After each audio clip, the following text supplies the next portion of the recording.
పిల్లలు అలవాటు చేసుకోవాలి. తన కోపమే తన శత్రువు.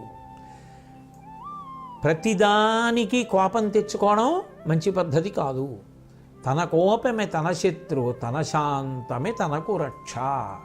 శాంతంగా ఉండడమే పిల్లలు రక్షణ పొందడానికి, బాగా ఆలోచించడానికి, మనసు నిలబెట్టడానికి కారణమవుతుంది.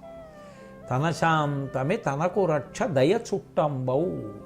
మనసు కరగడం, ఇతరుల కష్టాలు చూసి ఉపకారం చెయ్యాలనేటటువంటి లక్షణం ఉండడం ప్రయత్నపూర్వకంగా అలవాటు చేసుకోవాలి. అంతేకాని ఇతరులు కష్టంలో ఉంటే వేళాకోళం చేయడం, పరిహాసాలాడడం, వాళ్ళని బాధ పెట్టడం, అటువంటి పనులు చెయ్యకూడదు.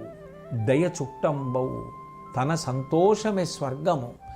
మనిషి భగవంతుడిచ్చిన దానిలో సంతోషంగా ఉండడం అలవాటు చేసుకోవాలి. తన దుఃఖమే నరకమండ్రు. ఏడుస్తూ ఉండడం కన్నా నరకం